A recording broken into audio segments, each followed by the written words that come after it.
All right. I'm happy to see you guys. I'm happy that there are a lot of people here. Still, it's the last talk of these 2 days. 2 days very busy. So I'm pretty happy to be here. 10th year anniversary. So we hope to share something interesting for you. If you have a question and you don't understand something, just raise your hand. Let's try to make it a bit more like interactive. So that's a research we did, me, Federico, and Jonathan, and a few other colleagues. You see on screen, a big group. We all work for Trend Micro Research. So the idea was to look into the security of industrial protocols that are used, for example, in cranes, as well as a bunch of other machineries, like drillers, in the automotive sector, logistics sectors, everywhere. So radio controllers, like this one you see on screen. All right, so these radio controllers have been around for many years. So we made a kind of survey of different vendors, and we figured out that they've been around for 25, 30 years. You see, like, from the old controllers up in the 90s to the most recent one that have joystick and so on. So how these controllers are made of a receiver, like this one you see here on screen, which is pretty much a photo of this gentleman down here. So the receiver is made to be connected to the machine you want to make remote enabled. So you can connect it to any machine you want. And the receiver, of course, receives command from the transmitter. That's very simple, huh? So the transmitter, you have one like this one. Maybe you can circulate it here in the audience, the first line, so people can give it a try. There are different buttons. And you can operate, of course, the machine that is connected to the receiver. We have transmitter like this one that have just buttons, while we have modern one that have joystick, but they're pretty much similar to each other. They're used, as I said, in different situations. They're used in a horse crane like this, inside big factories.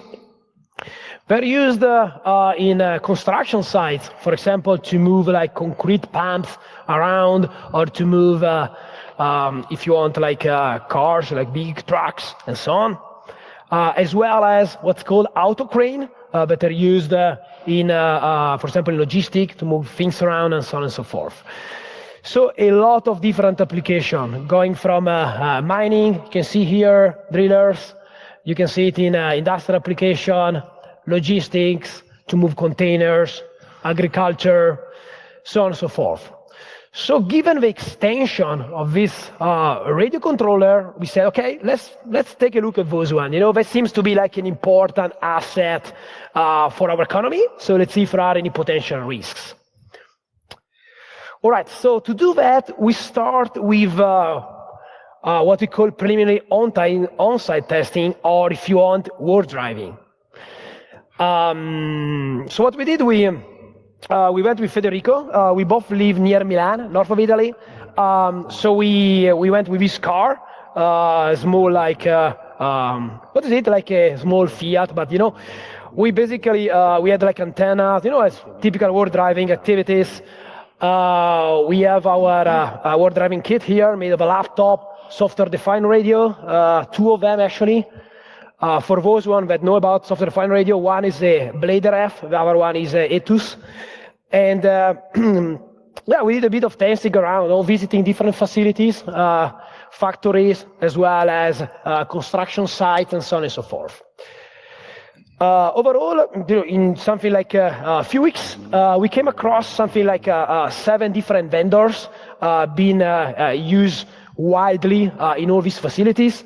We have vendors from Taiwan, very much prevalent, some vendors from Italy, of course. Then there is one from Japan and one from Germany. And we took a look at the website of these vendors. They distribute globally, worldwide. So we thought it was a good set of vendors to look at, because they cover all different main nations in the world, from China to US, Europe. So we had a good testing set, if you want. As I said, we used the software-defined radio for that.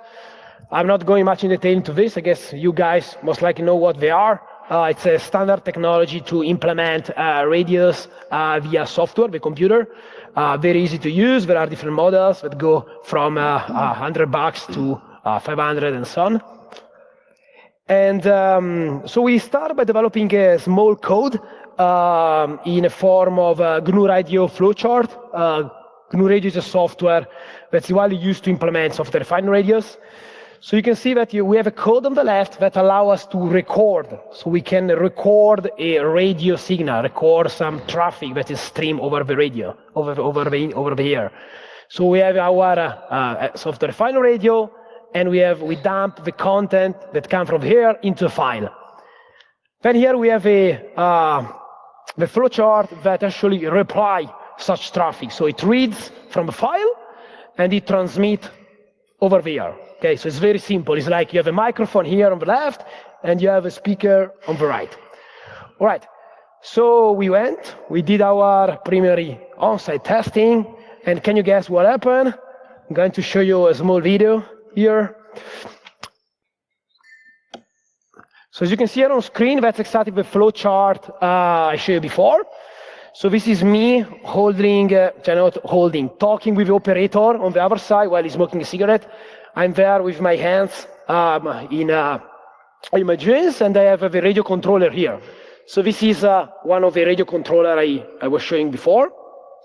We have Federico in the car. Federico is going to reply a packet that we collect previously. As you can see here, that's a big crane.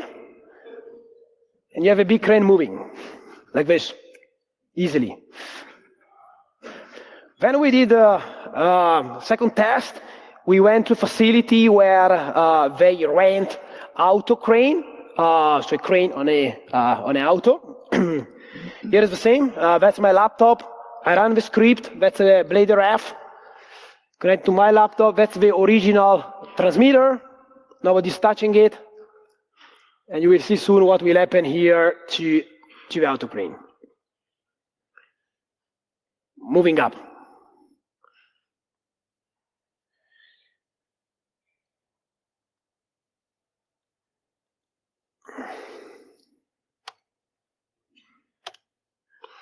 All right. So let's describe a bit here where is the problem. So this is very simple, and I'm going to describe to you why this is happening. So suppose you have a transmitter that want to send a command like up, like in the example of the auto crane, move the auto crane up. So what the transmitter does, he encodes this command into message, transmit the message over there, message number 1. The message arrives to the receiver, this one. What the receiver does is decode the message and they execute the command. Very simple. If the transmitter sends another command, let's say the same command, up again, what the transmitter does is generate another message called message number 2, send the message over there, the message arrives to the receiver, and so on and so forth. So if I want to send multiple commands, up, I'm going to generate multiple messages. So the first question to you guys is, for this radio protocol to be secure, how these messages should look like? Yeah, Marcus? Yes, there should be a different message for the same payload per transmission. So there should be something like rolling code or whatever to change to correct replace. Perfect. So the answer was this message should be different. Even if you are transmitting the same message, they should all look different. Because if they don't look different, what an attacker can do, can record the first message, can reply the first message as message number 2, and of course the receiver will execute the command. And of course, this is not the case, so we test all the vendors here, and all the vendors were vulnerable to this very simple attack, because all the messages were the same.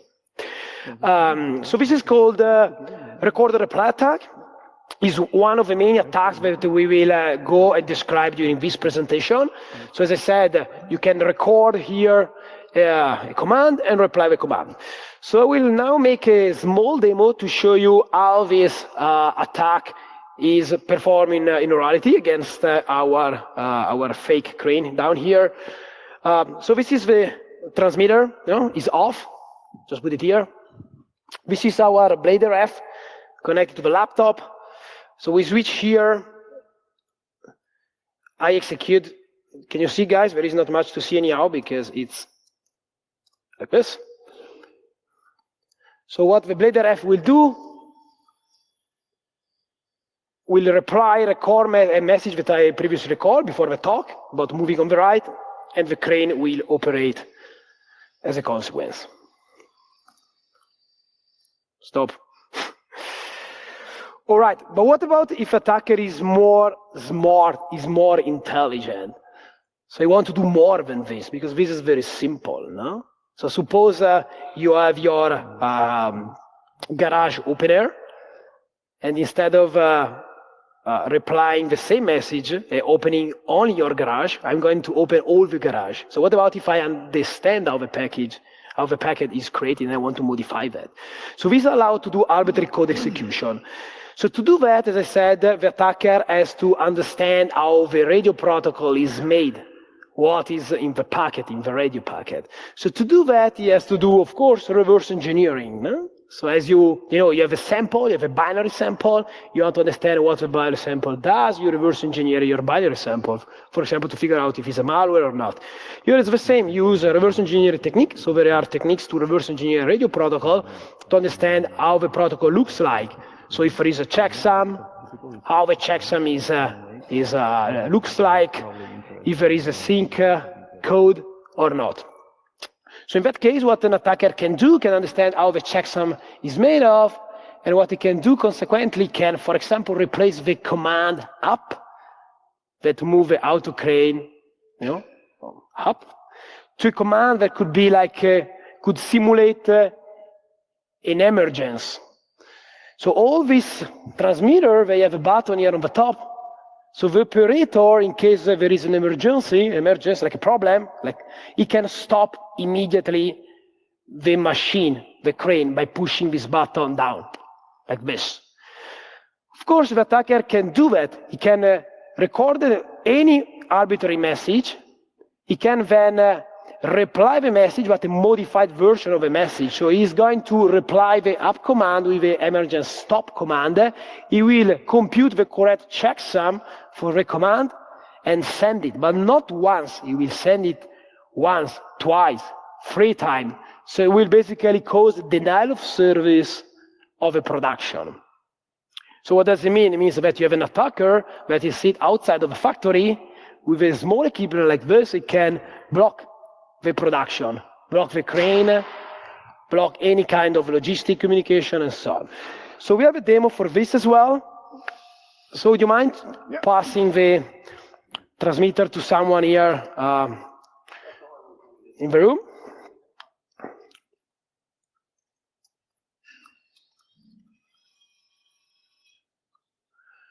So here we have a small script that implements what I previously said.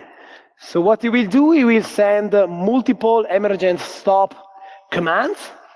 So at that point, what will happen is that the crane will stop operating, even if the operator wants to move the crane. Even, but you see the LEDs there, they will stay consistently off, right? Even if I'm trying to restart those safety relays, there's no way I can use the crane anymore, right? Maybe for small intervals, but then it goes off again. So now it's still off. Okay, right? Let me stop this. All right. So this looks pretty easy on paper, but might not be necessarily the things. So I'm going to now we are going all together to dig into the domain of reverse engineering a radio protocol. So how it looks like, where you should start. So you should start by purchasing the device you want to target, of course. So in our case, is this gentleman here. The mark is Juco. And this is with the cover, this is without the cover, and is actually the gentleman down there. And you have, of course, the transmitter. So what you're gonna do, you're gonna opening up, figuring out how it's made. If there is an MCU, how many MCU there are, if there is a radio chipset, which kind of radio chipset there are. So in this case, there was this radio chipset here, CC1120. This is the original one with a kind of cage made by producer, Chuko. You take out the cage, you understand how the chipset is made of, the type of chipset that runs. At that point, you can look at the datasheet, try to figure out how it's connected with the MCU. So you figure out the different pins on the board and so on and so forth, and try to understand how the communication looks like. You can start tackling the radio protocol by doing reverse engineering of a signal. So this is a tool called URH, Unified Radio Hacker. It's a tool that allows you to look into protocol, radio protocol. So here you have the signal that is transmitting over here. And if you're smart enough, you can see that there are 4 different lines here. So each line is actually a different frequency that the transmitter uses to communicate a different symbol. So since you have 4 of them, you can understand that there are, the symbols might be, for example, 11, 10, 0001. Another thing you can point out is that in the first part here of a packet, only 2 layers or 2 frequencies are used, or 2 symbols if you want, while on the rest of the packet, there are 4 symbols that are used. So this already gives you an idea of which kind of modulation has been chosen by who developed the firmware of this device. Of course, this seems, again, easy, but it's not really easy. So now Jonathan will dig a bit deeper into this domain and what a smart reverse engineer can do to figure out how the signal is made of.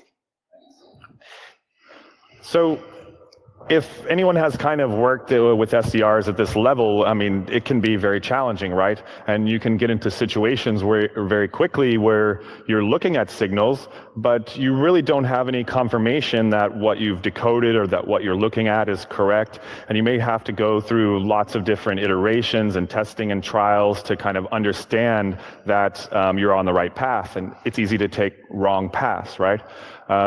Is this noise? Is this data? Does this look right?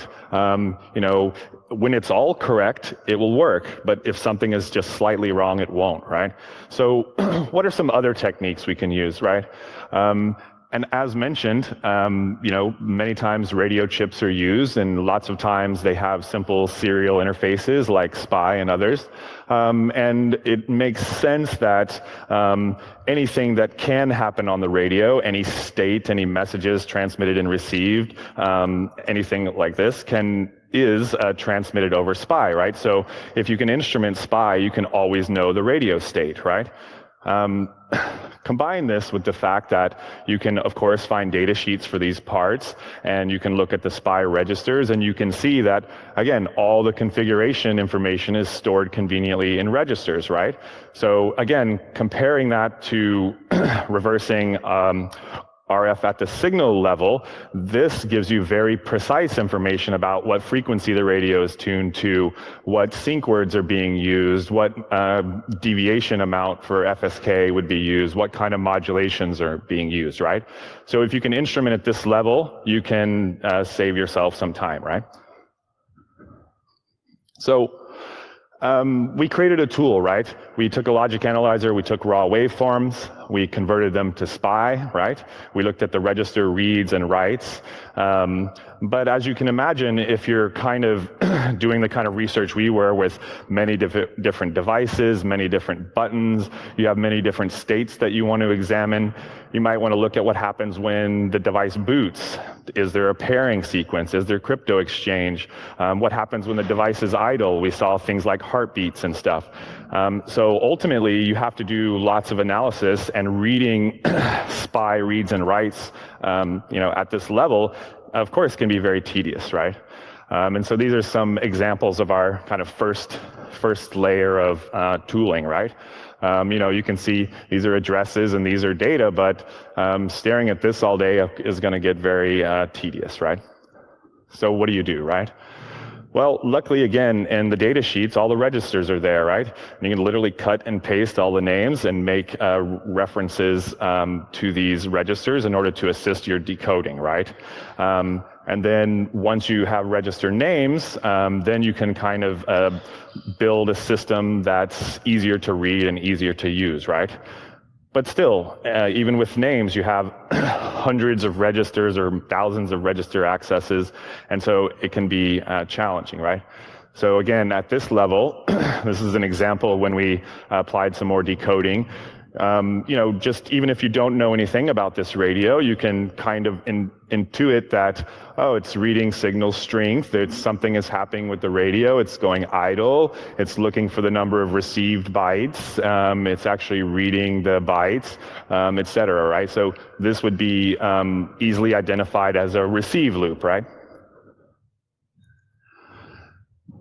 But again, you're going to still be digging through many, many, many accesses. So what we decided to do is create an emulator, right? So we take this streaming set of SPI operations and we emulate the register states that are described in the data sheet. And of course, default values for registers are also described in the data sheets. So you know kind of the initial conditions that you need to apply to your emulator, right? And this is important because even between revisions of silicon and things like this, default states can change, meaning if a certain firmware is run on the same chip but a different revision, you can get slightly different behaviors. But we accounted for that by looking into the data sheets to find these defaults. And of course, dumping the state at any point is really key, right? And again, this helps us to get to the point we want to be, which is what are the parameters of this signal at the time of transmission or reception or any other point, right? So you can set triggers in this process, and when you have a transmission, you can dump the state, right?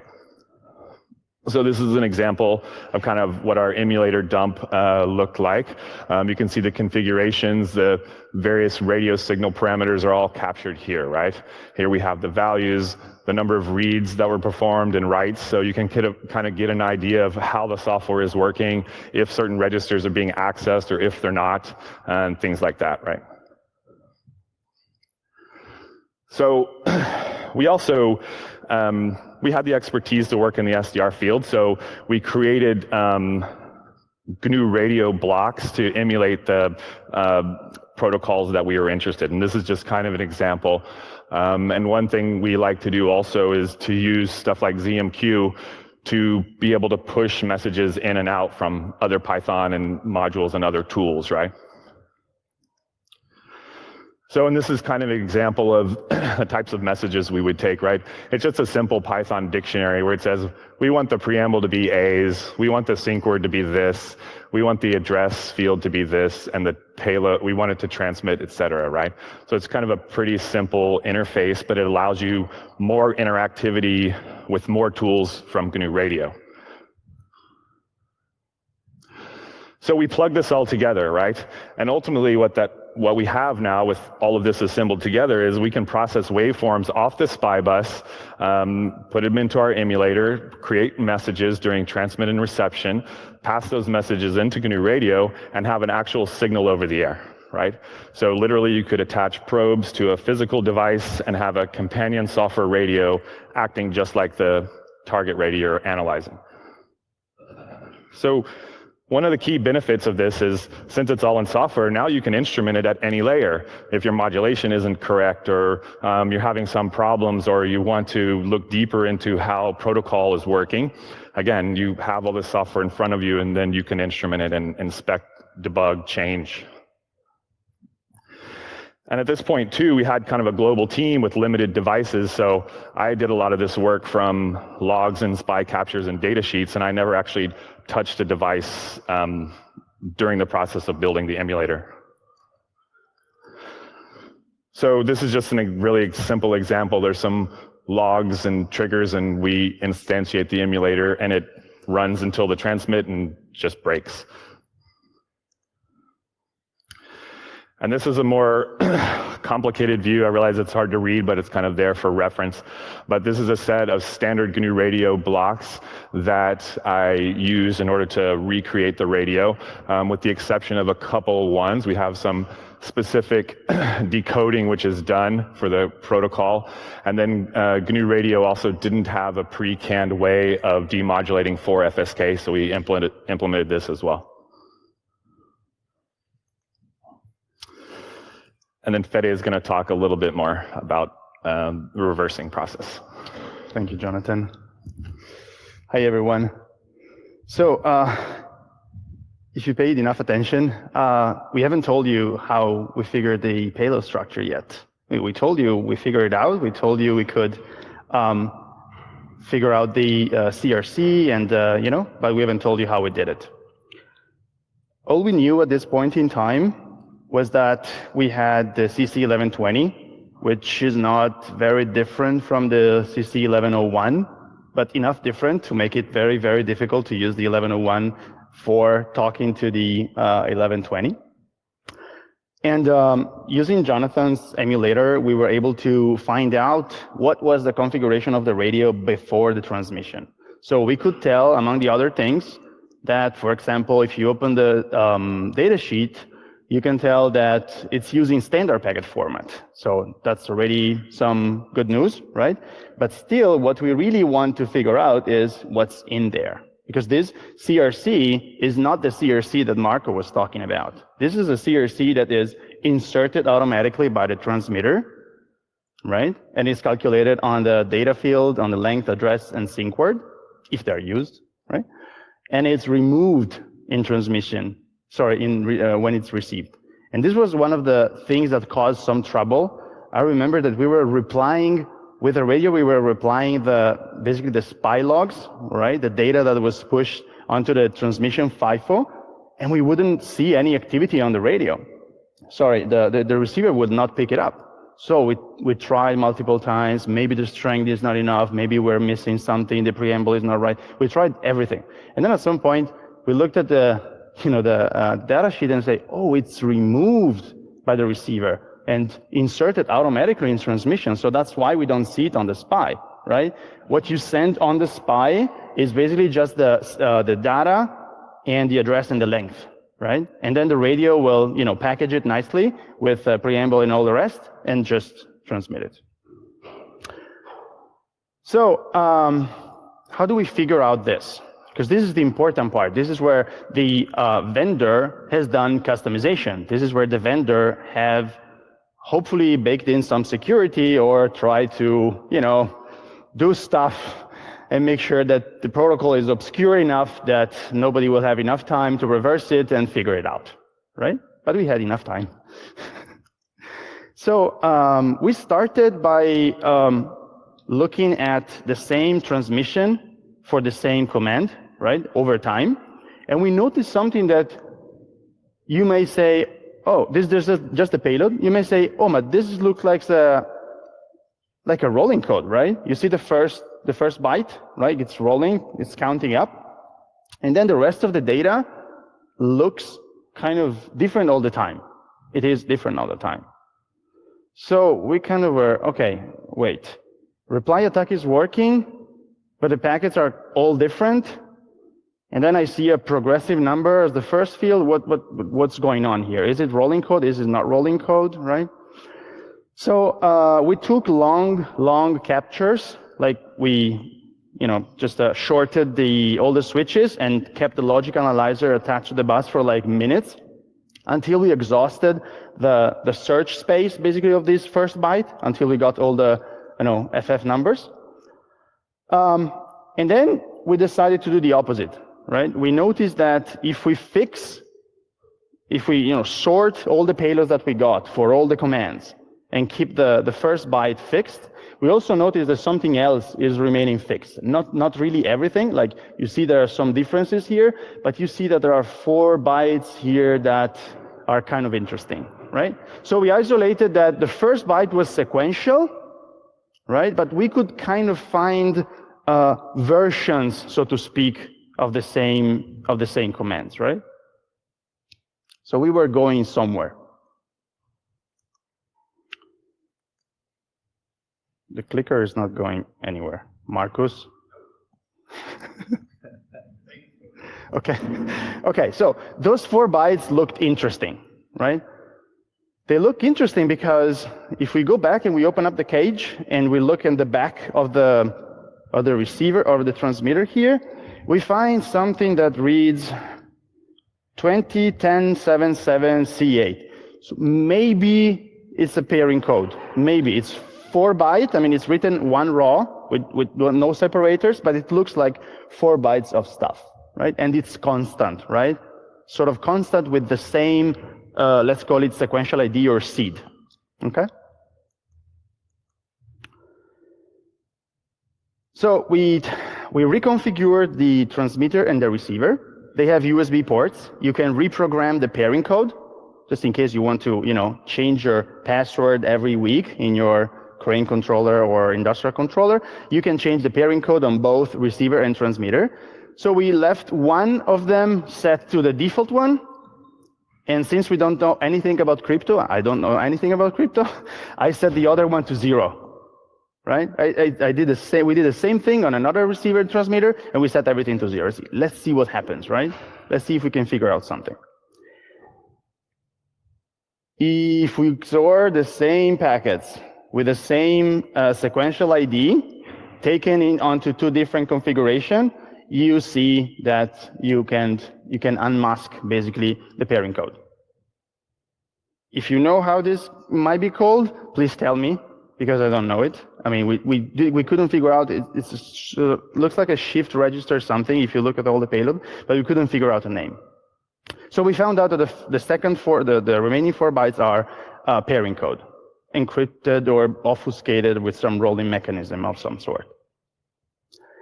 There's an error in the slides. What says pairing code? It's actually the command. Because if you look there, in the remaining 4 bytes, what you have is, did you notice the 0, 1 somewhere? Okay. We found that every time we were pressing button X1, look at this column here, every time we were pressing X1, we would see 0, 1 here, except for those. But we were confused by these as well. But we found out that these were heartbeat signals that every once in a while the transmitter would send. So that's our 0 command, right? Then there is the 1 command. Then if you go around, you enumerate all of them, you find out that in that position, if you XOR 0, 1, 0, 2, 0, 3, 0, 4, and so on, you get all of the commands selectively. So you can write your own packets, basically. So this gives us, I wouldn't call it a different attack.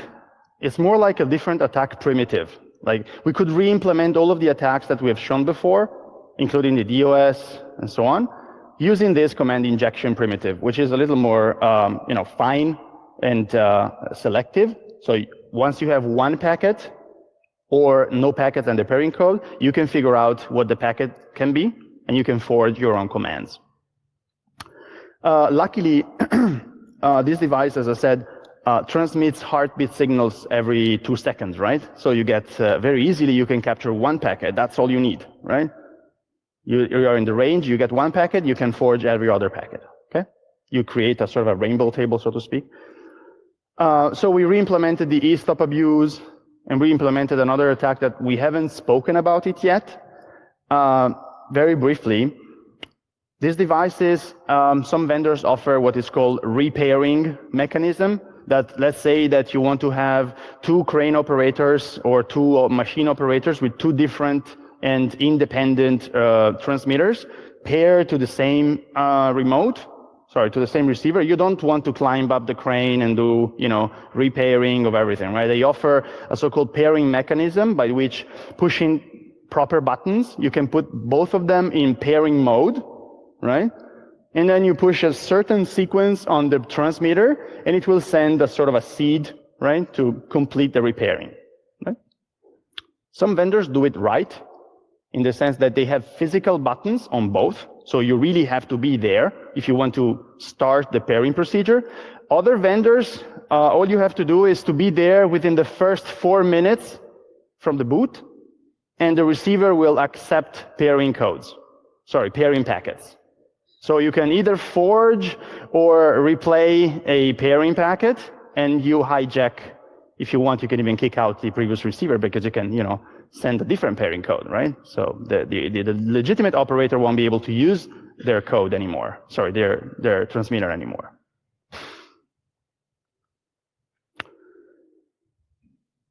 If we want to step up a little bit and introduce another type of attackers, if you think of a state-sponsored level kind of attacks, these devices, as I said before, come with a USB port.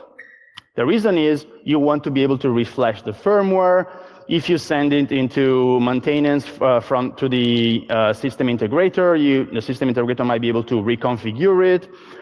Some vendor even sell a tablet with the software for configuring these devices directly to the client. So the client can purchase the USB dongle, the iPad or whatever, or a computer, pre-configured to change all the parameters.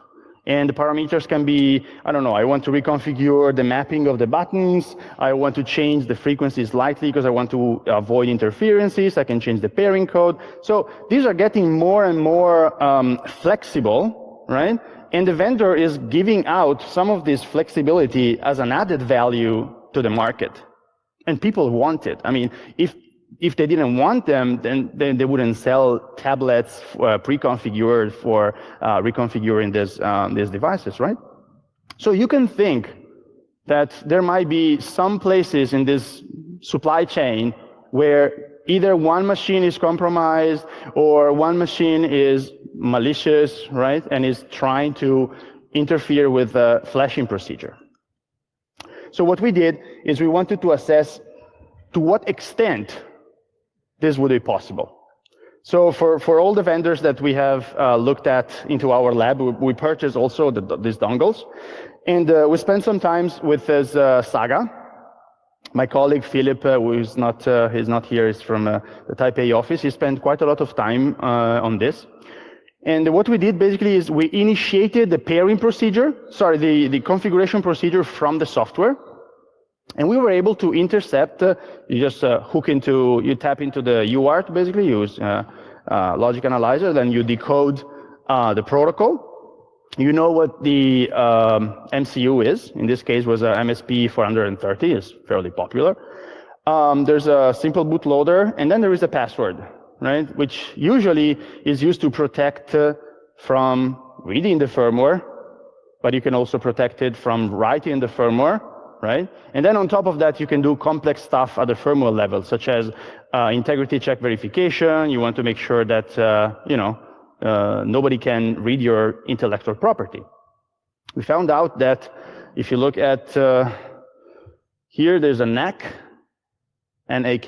We tried to supply the wrong password, right? That we were able to intercept during the initial programming procedure. So they were sending the programming password in clear. And the second one, we tried with the right password, and then it responded with a NAK. So we were able to write firmware with no mass arrays protection. We were also able to read the firmware. We took a look at it with IDA, and we found out that the integrity check procedure was not supported by hardware. It was not supported by any form of even very weak and poorly implemented PKI. It was just an integrity function baked into the firmware itself. So I could write my own firmware that verifies its own validity. Okay? On top of that, even if you don't want to do all of this fancy stuff, the software that is used to reprogram these devices do not have any form of authentication, right? So if you don't want to do fancy stuff, you can just you can use auto IT to automate the clicking on a compromised computer, and you can reprogram the device without any kind of authentications needed. There's no interaction; it's completely unattended. So yes, it is feasible to backdoor this firmware if you want, because the integrity is not guaranteed. So we have malicious reprogramming.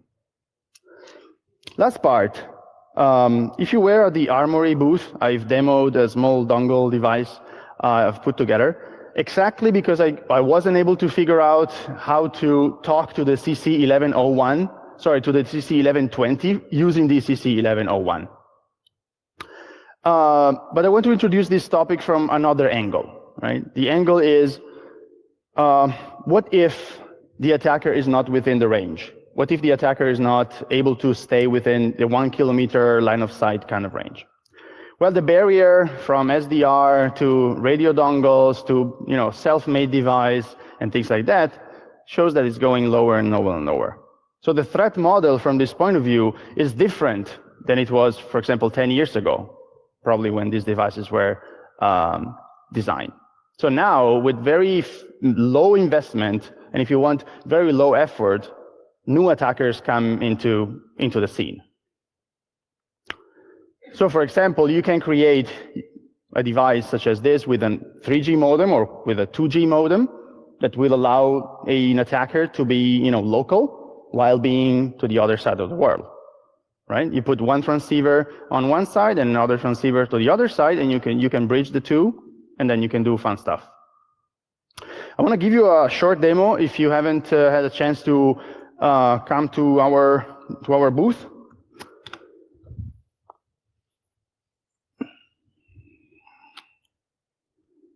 Meanwhile, if you have any questions that come to your mind now, feel free to ask. Marco's not here anymore.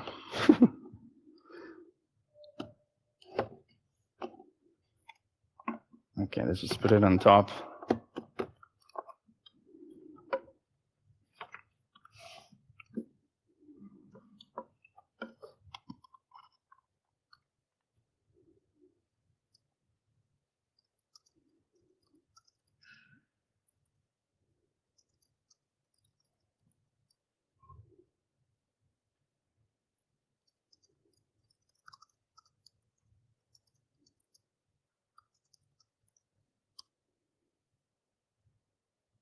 Okay. All right, so the experience is similar to RFCAT, if you're familiar with RFCAT. The idea of the tool is that the radio is modular. So you can change it. I've abstracted the details of the radio driver, and if you have ever used a CC 11 something chip, you know how painful it might be to talk to these devices. They have a very complex register settings. It's very difficult to figure out the right register settings. So I try to abstract most of it.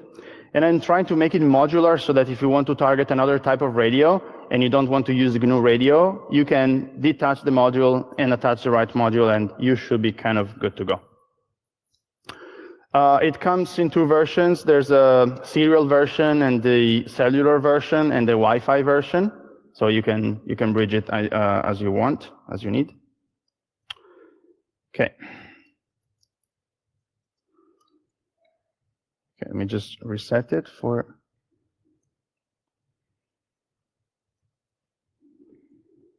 Okay. Okay, so now the dongle is telling me that it's set to the default setting and it's responding. Let's see. As Jonathan said, the registers, figuring out the register setting requires either guessing a lot, if you know the radio parameters, and then using RF Studio, Smart RF Studio to figure out the registers, or you tap into the SPI if you can, and then you know exactly what the values are. So I've made this already, so I will just copy and paste. What the dongle is doing now is setting the registers one after another. So now it's ready. Do you remember I told you before about the various commands? We figured out that if you XOR at a specific position, if you XOR the right value, you can obtain another command. All right, so now I'm going to turn on the transmitter. Okay, so I'm in a realistic scenario, so to speak, where in a construction site, the device is set there. Maybe no one is doing anything, right? I'm not lucky enough to be able to intercept the command that I want to forge. All I need is a heartbeat, right? So this guy now is transmitting an heartbeat.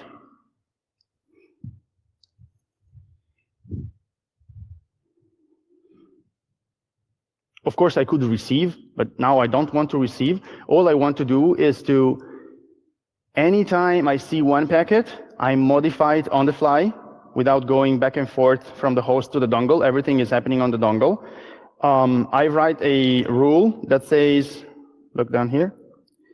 Every time you see a packet, modify it, and at position 8, make a XOR of whatever is there with CMD. And CMD in this case is X1. So you can create various rules, X2, X3. You can create all of the library of commands that you want. Or just to recreate the scenario that Marco showed before with the emergency stop, I can insert, oh, hang on, I haven't saved the eStop command. I have to paste it. Okay, I'll just try again. So I'm going to tell the dongle that I want to have a packet modification rule, such as this one. So every time I see a packet, insert at position 7, the value that is there, XORed with eStop. And then I set it to repeat mode. Repeat mode is nice, because every time it sees a packet, it changes the packet and retransmits it right away. So it's perfect to create interactive protocols, and it's kind of efficient because everything happens on the dongle. So now it's in denial of service already, and I'm trying to restart it, but there's no way. Even if I keep the start button pressed, kind of works, but doesn't. Because every time it sees one packet, it's going to burst 5 packets, or how many packets you want to retransmit, changed the way you told it. And of course, I can create my database of command once I know the packets. So I can do like, I can restart it and then do, I don't know, x1 n times, something like that. Okay. So where were we at? Okay. This is probably the part that most of you would like to hear about. So we saved the best for the last. We of course did a long responsible disclosure process, and long because you can imagine that some of these vendors might not be ready to hear what we had for them.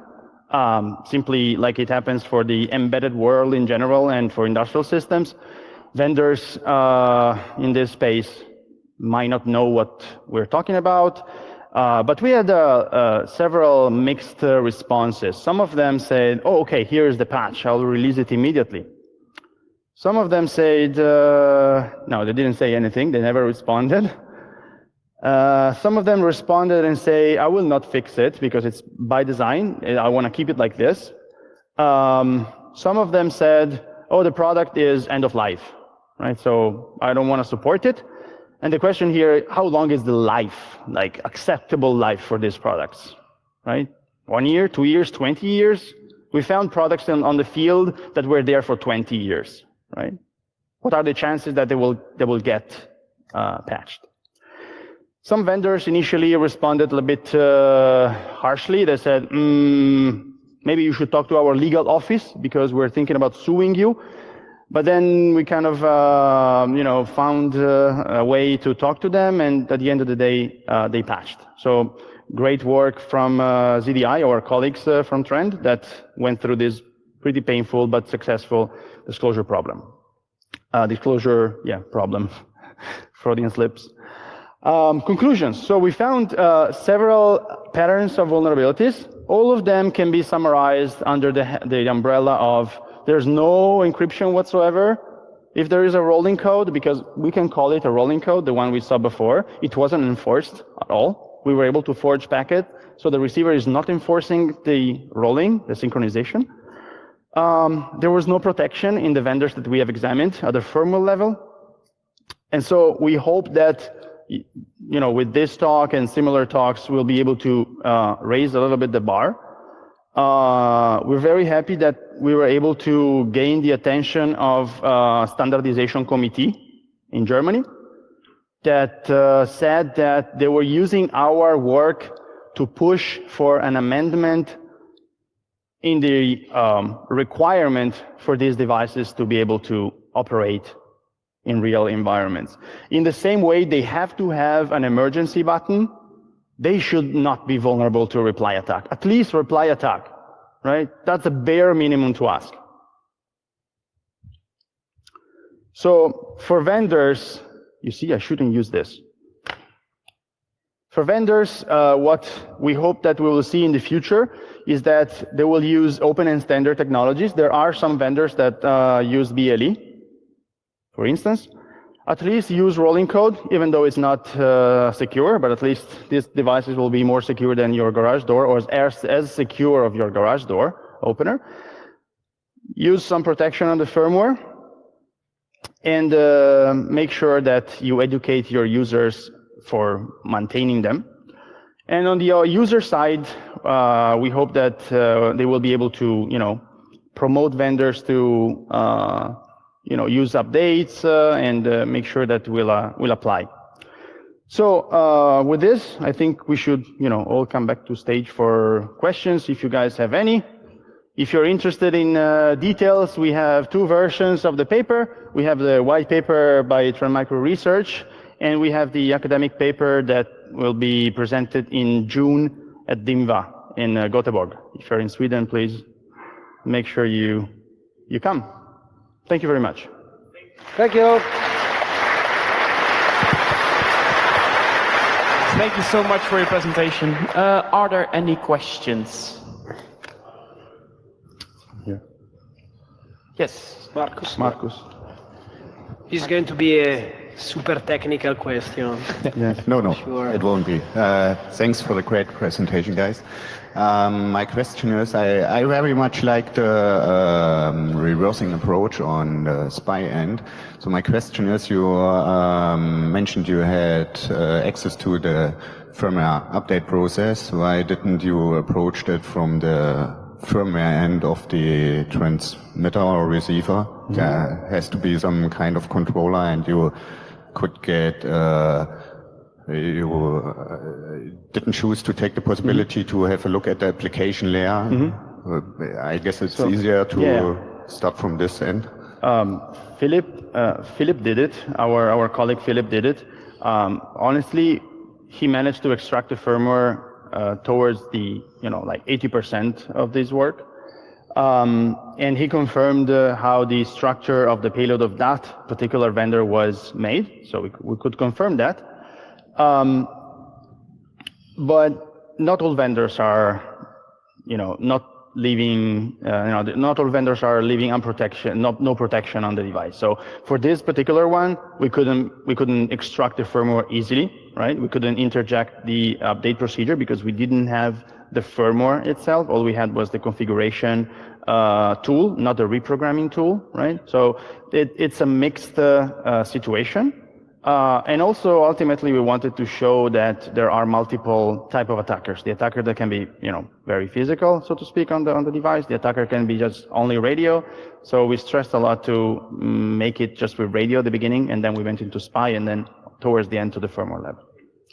Yeah, and specifically in the protocols we looked at, the application layers, part of the payload, wasn't so complex that it wasn't obvious, right, or that we couldn't reverse it.